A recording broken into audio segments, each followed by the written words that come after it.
aren't many things scarier for a fan these days than hearing that their beloved franchise is going to get a film adaptation. Will they gender swap your favourite character, defile the law completely, or use it as an excuse to push their political message? This fear can even be multiplied, especially for game franchises. As, let's be honest, films based on video games don't have the best track record, with most of them managing to disappoint both film critics and the fans. However, recently, they have been getting better, with the Super Mario and Sonic films as recent examples. Yet, despite fans really enjoying these films, film critics and average moviegoers were much less impressed. And after watching Five Nights at Freddy's, I finally understand why. I was never a fan of the franchise, but I did watch a few game theory videos on it back in the day, so I wasn't a complete blank slate going in. I went with my younger brother, who was indeed a fan, and despite me thinking it was just an average film, he absolutely loved it. But then again, it could be because he's 12. However, after seeing the reactions online, it is now rather clear to me that this film was made for the fans, and there's nothing wrong with that. But to a neutral, it really struggles to cement itself into anything better than mediocre. But what is an opinion without some evidence? So let me walk you through how a normal person saw this film. Oh, and spoilers ahead. So the movie starts like a lot of good horror films by chucking us straight into a character in danger. We get shown the famous setup of the monitors and cameras used in the games, and a terrified security guard who boarded the doors before he attempts to make his escape through the vent. Now, as someone living in the UK, this always baffles me. Does America actually have human-sized vents? Or is that something just for films? Appropriately, after getting out of the vent, he legs it to the exit, but is trapped as the door is locked. Now, I feel with him being the security guard, he probably should have access to the keys to all the doors, but he doesn't, and he gets killed. Wait, no, he gets captured and put into a kinky dentist chair before then getting killed by getting his face shaved off by a Freddy mask. I sure can't wait for this to be explained later. We then meet our main protagonist, Mike, who we can straight away see is not normal after not even hitting snooze once on his alarm, despite it being 6 in the morning. Here we learn most things from the visual storytelling, and I must admit, as a whole, this film is great at not shoving information down the audience's throat, and instead letting people infer a lot from what we see on screen. We see him putting away sleeping pills, he has holes in his socks, he looks like a tramp. This man is clearly not in the best place right now. We then meet his little sister, and we learn that it is just the two of them, from her wall covered with drawings of just them, which does explain why he looks as rough as he does. I mean, any other eldest sibling will agree with me that we somehow end up being parents more than our actual parents towards our younger siblings. For some reason, they just decide to drop the military rules that you have to follow, so you have to try to enforce it yourself. His sister also appears to sleep in a pillow fort instead of a bed, but I can't even judge, it looks comfy as hell. Next, we see him discussing the dream theory at work. From my short 5-minute research, I don't think this is an actual thing, but in this film it is the idea that you can go back in a dream and change events that occurred. I don't think it would impact the present, but it would let you see things that you may have forgotten or missed. As he orders his coffee, he notices a child left alone and his security senses start tingling. He notices an adult take the kid's hand and start walking away with it, without the child screaming or really putting up a fight. So he runs behind them and does this. Yes, he rugby tackles the man and beats the shit out of him. Is that a normal reaction? I mean, at first I was just joking about this guy not being normal, but now I think about it, it might be true. I know police brutality is trending in America, but damn. Obviously the man turns out to be the boy's father, and due to this being the main character, he doesn't press any charges against him, which is lucky as it would have definitely led to Peter losing custody of his sister, and thus preventing the whole film. Him being aggressive or having random bursts of aggression would actually make sense, with the whole trauma we learn about later.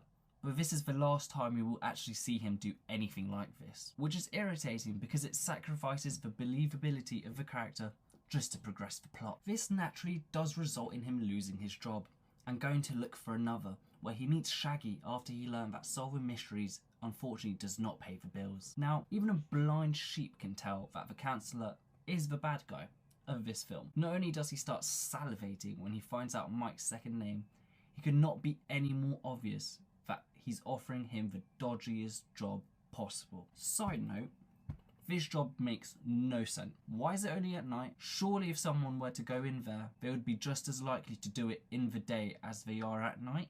If there's no one doing the job right now and nothing is happening, surely it doesn't need security. If you only need to keep people out, good locks would do the job and you could just have someone on call if the alarm goes off. But anyway, Mike can't take it because he can't do nights. Why can't he do nights? I assume it's because of his sister, but surely if she's asleep, you could just leave her at home in the worst case scenario if you can't find someone to babysit. We literally see him get a friend to babysit her later in the film. After he gets home, we learn that his sister is indeed special. She has invisible friends and is kind of rather annoying. Oh, and she likes to draw. Drawing's like her whole thing. Then, for the first time in this film, we see Mike have a dream of the time his younger brother got kidnapped. Whilst this rather nicely explains why he is actually messed up in the head, despite it not being his fault, it's easy to see how a child would blame themselves for something bad like this. As it's the 90s, I doubt he would have even seen a psychologist to try and unpack that. But to be honest, the movie doesn't even go down the route of this trauma, which is a big shame. We then meet Mike's aunt, who desperately wants custody of his sister just so that she can get money for her. Despite the aunt clearly wanting to do this for the wrong reasons, she does have some valid points, and any sane adult would probably prefer for her to have custody. I mean, even Mike himself agrees with her. The only person that doesn't agree is the teacher, whose only real argument is that his sister really loves him. But just because what a person means to us does not mean that they are the best option for us. Like, maybe he's not abusing her just yet, but from the few scenes she's annoyed him, he wasn't really the most caring big brother, you know? This is mainly just there because it leads to him having to accept the job offer. And we then get one of the most satisfying sequences of this film. As we look at Mike getting ready for his new job, the counsellor gives us all the exposition we need to know. This whole part feels like the perfect setup to what is about to be a horror film based on the video game, where it's Mike trying to survive the night. Oh, that doesn't happen. Oh. Instead, after checking the place out, Mike just goes to sleep and re-enters his dream, where this time he sees a new bunch of kids before waking up. On arriving home, his friend Max is there babysitting, and I don't know if this was intentional, but she clearly has a thing for Mike. You can tell this from the way she looks at him, smiles at him, and that she's doing this whole babysitting thing for free. Now, I feel like that was important to mention, as in the next scene, she's meeting up with Mike's aunt to plot against him. Why is she doing this? I mean, we do find out that while she was babysitting, she was supposed to be looking for any proof to be used for Mike to lose custody. Yet this whole thing is really depicted like she doesn't want to hurt Mike and was relieved that she couldn't find anything. This all leads to Max, her brother and the aunt making a plan to trash the restaurant so that Mike loses his job again. But this whole plot point is idiotic. Firstly, even if they were to lose his job, we literally saw him be able to find a new one. Yes, it might take a little bit longer, but by the time this whole thing would go to court, I'm sure he'd be able to find some job. I mean, him not having a job was not even a reason his custody was at threat. In fairness, it's not even a threat yet. Yes, his aunt wants to take Abby, but she has not actually made any steps towards achieving this. Secondly, they plan to trash the place when he's not even at work. How can he be held liable for what happens when he's not even on shift? Yes, I know that later on they will blame it on the cop believing he left the door open, but I'll bitch about that when we get there. Also, the aunt's lawyer wants to leave this conversation multiple times as it is illegal, which is, you know, fair play to him. But the question is, why is he even there? Does he just go everywhere with her? Is he her sidekick? Because if he's getting paid by the hour and she brings him to everything for no reason, he should definitely be able to afford a hair transplant. Moving on, for some reason, his sister believes she's going with him to his second shift. Why does she think this? I don't know. I guess because she's meant to be an annoying younger sibling. And yet again, he doesn't really display the best parenting skills. Once he gets to work, he goes to sleep again. How exciting. But this time, when he speaks to the creepy kids in his dream, he ends up getting cut in real life for some reason. Why is he bleeding in real life? Good question. I don't know. The film does not go out of its way to explain this. But my guess is that's what happens in horror films sometimes, and that's why it's happened here. Anyways, we meet Vanessa, the local officer, with enough free time on her shift to come check up on the place. She invites herself into the building, using Mike's cut as an excuse to come in. We learn she was a big fan of this place, and she shows Mike around the place and gives him the lore around the missing kids and the reason this place was shut down in the 80s. Please note, when the two of them are leaving, Vanessa is present when Mike is locking the place up. Max's brother then watches the two leave, and he gets Max and his other pals to come break into the place by opening the shutter door. Whilst the three guys are tearing the place apart, they get torn apart by the animatronics, who I guess just wanted to defend their restaurant. They get killed one by one, and we get another door that refuses to open. As the whole ordeal is taking longer than planned, Max decides to come in to investigate. When inside, she sees a child, who I guess is a ghost, and follows him to an animatronic where she gets pulled in by a pair of hands and dramatically halved. A few baffling things here. I get that they killed the guys destroying the restaurant. That makes sense. They're just defending their home. But why kill Max? She didn't really do anything but drive them there. Do the robots believe she's bad through association? Or do they just like killing people? And why was she the only one that got to see a child? Do the animatronics get to pick and choose what form they appear in? Like, we know the children are the animatronics. That's one thing the film does actually establish. And why did they have to bait Max and not just straight up kill her?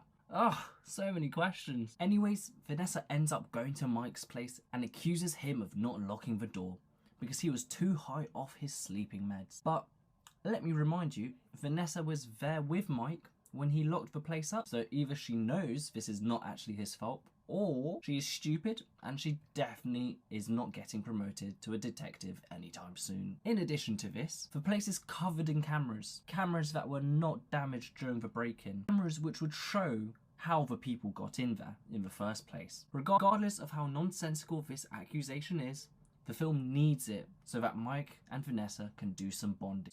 What the dream we have been seeing is all about. He confirms to us that when he was 12, his younger brother Garrett was kidnapped, and he keeps going back to the dream to get extra info about what happened. When it's time for Mike's next shift, Max doesn't pick up as she's dead.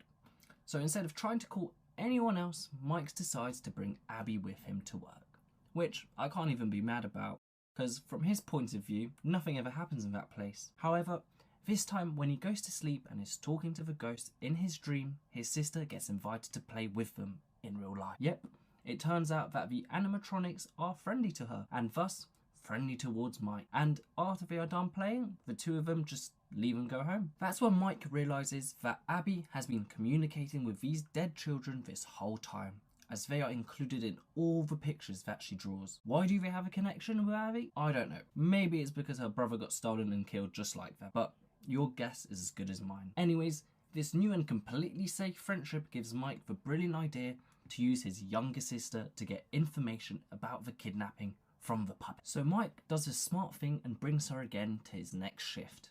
But I guess with Max still dead, he wouldn't be able to leave her home with anyone anyways. So when they get there, Vanessa is already there, like inside the building. So unless Mike left the place open again, she must have let herself in. And if she let herself in, I wonder who she is, that she was able to do that. When inside, we learn that Vanessa knew about the animatronics, and they all decide to build a fort. The film just kind of forgets that it's supposed to be a horror film, and the whole party ends only because Abby gets electrocuted by accident. During this whole ordeal, Vanessa is mad that Mike brought Abby with him, as she threatens to shoot him if he brings her there again. But let me remind you, Vanessa is still a cop, and she's threatening to shoot an innocent person in the head. As a result of this, Mike gets his aunt to babysit whilst he goes back to Freddy's during the day. This time, when he falls asleep and goes into the dream, it's changed and he can interact with his family in it. We then learn that it's the ghost children doing this, and they offer him the ability to do this every night in return for Abby. And for some idiotic reason, he agrees? Like, this whole film was in place because he took a dodgy job to keep custody of his sister, yet he's willing to give her away just like that. in fairness to the film, he realises how stupid that decision is within like 30 seconds, but it's too late. He gets cut in the dream and wakes up in the kinky dentist chair that his predecessor died in. Luckily for him, as the bolt is already half loose from before, he gets to open the constraints in time. Again, I ask, why did they put him in the chair? We saw them happily killing the other people in the film in any way they want. I already know some people will theorise is because Abby scribbled out his face in all his pictures, which would be kind of cool, but then why was the same treatment given to the security guard before him? Is this the only way they can kill the security guards? Ugh, I'm wasting my breath, as we won't find out. Also, he runs past all the dead bodies, meaning that when he was cleaning the place, didn't even check every room. He ends up running to the exit door that has a tendency of not opening as Foxy runs at him, and then the scene ends. We then cut back to the house where a broken animatronic and the ghost boy come to invite Abby to play. Firstly, how does Abby not find this thing at least, a little bit creepy? Like, I can get behind the other ones looking somewhat friendly, but this one's literally missing an eye. Also, I'm pretty sure that they killed the aunt, and they just play it off saying she took a nap, and Abby just believes it. Let me remind you, Abby saw the court order about her custody earlier in the film, and she knew exactly what it meant. Yet now you're trying to say she's too young or stupid to know that an adult does not take a nap on the floor? Also, since when can these things leave the restaurant? I thought the whole thing was that they are trapped in the place, otherwise, why aren't they terrorising the local towns? Or am I just assuming wrong? Anyways, Abby just takes the taxi with this creepy animatronic. How did they pay? I don't know. But at least the taxi driver reacts normally to how ugly this thing really is. We then learn that this time the exit door actually worked, and Mike managed to escape and was found cut up and unconscious by Vanessa. So I'm guessing not all the animatronics can leave the building, as if they could, surely they would have just dragged him back in. Also, the only reason the door opens this time is because Mike is the main character, and I absolutely hate this sort of plot armor. At least try and suggest he did something different than all the other characters. Anyways, we then find out that Vanessa knew everything, and she tells Mike they want to make Abby just like them, and this means they want to put her into an animatronic, as that's what happened to the other kids. The bodies and ghosts are in those things, and you're telling me that these dead bodies have not started to decompose and smell, even by the time the police were searching the place. Okay, film, okay. I'll let this one slide, as that's a big problem in the games too. In addition, we also learn that it's Vanessa's dad that did all this, and that he was the one that also kidnapped and killed Mike's younger brother Garrett.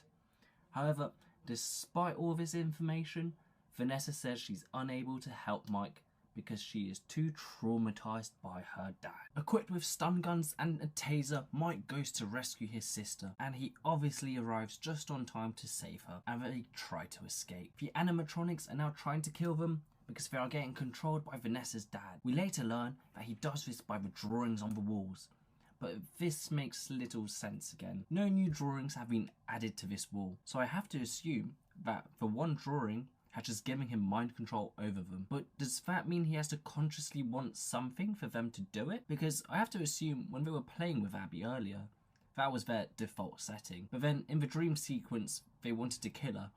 So did he consciously choose to want to kill her? And did he want the people breaking in to get killed? Or was that just a default safety feature? Or, you know what? I can't even try and explain this process. All I know is that it doesn't make any sense. As they were escaping, Vanessa's dad, dressed as the Yellow Rabbit, comes and starts fighting Mike. We learn that he is in fact the weird counselor guy, dun dun dun. Who saw that coming? Mind blown. Vanessa suddenly gets over her trauma and goes to stop her dad killing Mike, but she ends up getting stabbed. Talk about rough parenting. This gives Abby enough time to put a drawing of him killing the kids on the wall, which results in them turning on him, causing his suit to impale him. But I don't think he actually dies. It looks like the kids take him in the back to torture him for a bit. Anyways, to wrap the film off, all that apparently resulted in fixing Abby, now making her a normal child. Also, I'm guessing Mike ends up losing or leaving the job, which kind of proves the point of how irrelevant that whole plot point was. unless of course it's not a problem now because the aunt is dead, which would be a whole different can of worms. But anyways, of course, Vanessa ends up in hospital in a coma, which I guess is a much nicer ending for her than the lifetime in prison she would probably get for being an awful human being and police officer. As you can see, this film does struggle with a healthy dose of it doesn't make sense. We are left with countless questions that we never really get answers for, and the film hopes that its viewers will fill in the blanks themselves, which for fans was actually fun to do, I'm guessing. But as a normal person, I think I've proved my point. The laws of the universe are just too inconsistent, especially when it comes to how the animatronics do their killings. Overall, was this a bad film? No, definitely not, but it was definitely far from amazing for the average viewer. Now, if you listen to my voice for this long, I appreciate you, and maybe that means you want to listen to my voice a bit more. So here's another video for you.